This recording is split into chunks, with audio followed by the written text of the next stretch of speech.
Shalom saudaraku yang dikasih dalam Tuhan Yesus Kristus. Puji Tuhan saudara, senang sekali bisa menyapa Bapak Ibu Saudara semua lewat program pelayanan kabar sukacita. Dan kami mengucapkan terima kasih untuk dukungan Bapak Ibu Saudara semua untuk pelayanan ini.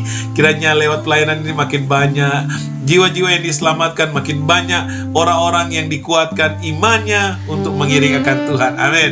Puji Tuhan saudara. Sekali lagi saudara, terima kasih untuk dukungannya. Tuhan Yesus memberkati. Saudara, di hari ini kita akan membahas satu bagian firman Tuhan yang saya ambil dalam Kisah Para Rasul pasal 11 ayat yang ke-26b. Dia berkata, firman Tuhan berkata, di Antiochialah murid-murid itu untuk pertama kalinya disebut Kristen. Saudara yang kasih dalam Tuhan Yesus Kristus, dalam sejarahnya saudara, di ayat ini dalam Kisah Para Rasul pasal 11 ayat 26 ini saudara, ini pertama kali orang-orang yang mengikut Tuhan, yang percaya kepada Tuhan disebut atau dipanggil Kristen. Saudara, pada awal perkembangan gereja, pada awal-awal abad saudara, ada banyak orang yang memanggil pengikut-pengikut Kristus dengan ada yang menyebut mereka sebagai pengikut jalan Tuhan, ada yang menyebut mereka Nasrani, dan juga seperti apa yang dijelaskan dalam ayat 26 dalam Kisah Rasul pasal 11 ini, dia menjelaskan mereka dipanggil Kristen. Nah, menarik saudara, bercerita tentang kekristenan awal saudara, bahwa pada sejarahnya saudara, ketika Yesus dan murid-murid Yesus membangun pelayanan untuk membentuk kekristenan saudara, iman Kristen, menarik sekali sejarahnya saudara, bahwa pada masa itu saudara tidak ada bangunan fisik gereja. Yang ada adalah orang-orang yang mengikuti akan keteladanan Kristus. Dan begitu luar biasa, dari murid-murid Tuhan Yesus yang 12 murid ini dan orang-orang yang mendengar kabar keselamatan itu saudara, mereka berdampak luar biasa. Saya terlalu percaya saudara, pada masa itu saudara, karena kekristenan pada masa itu belum terbentuk jadi organisasi, belum ada tempatnya saudara. Nah, jadi belum dalam kondisi membentuk gereja dalam bentuk fisik.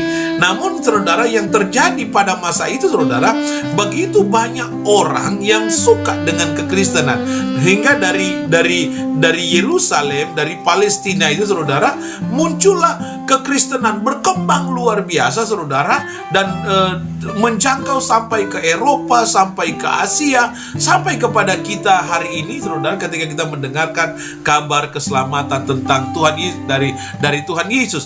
Dan menarik sekali saudara, bahwa mereka begitu berdampak walaupun tanpa belum adanya gereja secara fisik bangunannya.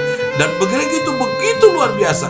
Apa yang menjadi alasan mereka saudara? Karena mereka begitu cinta kepada Tuhan. Mereka mengikuti keteladanan Kristus ada dalam kehidupan mereka. Mereka disukai dan disenangi oleh banyak orang, meskipun ada begitu banyak penganiayaan pada gereja-gereja awal saudara, pada kekristenan awal. Namun mereka disukai, disenangi, sehingga Injil itu begitu luar biasa penyebarannya di tengah-tengah penganiayaan. Yang menarik saudara adalah bahwa orang-orang pada masa itu, orang-orang Kristen pada masa itu, walaupun tidak ada dalam satu komunitas gereja dalam bentuk fisik saudara, dalam satu organisasi, tapi mereka berdampak luar biasa, sehingga keselamatan itu begitu disampaikan ke begitu banyak orang, dan banyak orang yang diselamatkan sampai kepada kita yang ada di Asia ini saudara. Kita pun menerima Injil keselamatan dari awal-awal gereja-gereja. Nah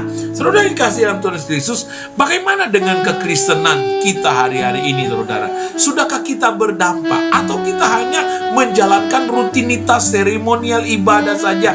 Kita bergereja dengan berbagai denominasi gereja, kita beribadah dengan berbagai liturgi gereja saudara, tanpa kita berdampak bagi banyak orang. Saudara yang kasih dalam Tuhan Yesus, nah keadaan kita saat ini saudara sudah sangat luar biasa, karena kita sudah punya fasilitas yang luar biasa. Tapi banyak kali orang Kristen malah yang mengaku Kristen, yang mengaku pengikut-pengikut Kristus saudara, tidak membawa dampak bagi banyak orang. Bahkan banyak orang Kristen yang menjadi batu sandungan. Nah, saya dan saudara, di dalam kesempatan ini saya ingin mengingatkan, marilah kita menjadi Kristen yang berdampak, saudara, sehingga nama Tuhan dimuliakan bagi banyak orang. Nama Tuhan dimuliakan oleh orang-orang yang tidak percaya sekalipun.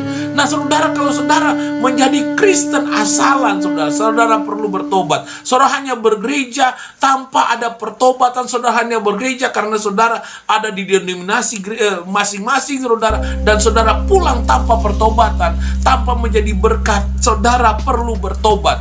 Karena kalau kita belajar tentang kekristenan, saudara, kekristenan awal bukan masalah fisiknya, bukan masalah fisik bangunan gerejanya, saudara, tetapi masalah gereja itu ada dalam kehidupan mereka. Kekristenan itu bercerita bagaimana mereka menerapkan keteladanan Kristus itu dalam kehidupan setiap hari, sehingga itu makin berdampak dalam kehidupan mereka, dan orang-orang banyak yang suka dengan kelakuan, kehidupan, perilaku daripada murid-murid Tuhan Yesus dan orang-orang Kristen pada awal-awal gereja. Nah, saudara dikasihi Tuhan Yesus Kristus, saya ingin mengajak, marilah kita hidup dalam kekristenan yang benar, yaitu kekristenan yang menjadi berkat, bukan kekristenan seremonial, bukan kekristenan yang hanya menunjukkan tata cara ibadahmu, bukan, tetapi bagaimana dengan kehidupan kita berdampak bagi banyak orang. Marilah menjadi Kristen yang berdampak bagi banyak orang, bukan Kristen yang hanya diam saja dan menunjukkan kekristenan ketika saudara ada di gereja masing-masing. Marilah kita mulai mengambil tindakan. Kita harus menjadi berkat. Kekristenan zaman ini harus berdampak untuk kemuliaan nama Tuhan.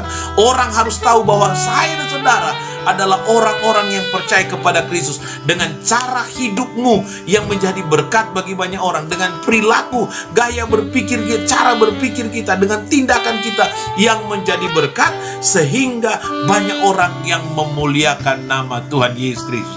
Puji Tuhan, saudara dikasihi dalam Tuhan Yesus.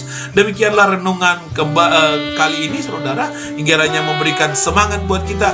Jadilah Kristen yang berdampak untuk kemuliaan nama Tuhan, dan biarlah itu menjadi milik saya dan saudara semua untuk kemuliaan nama Tuhan Yesus Kristus. Terima kasih untuk menyimak pelayanan ini.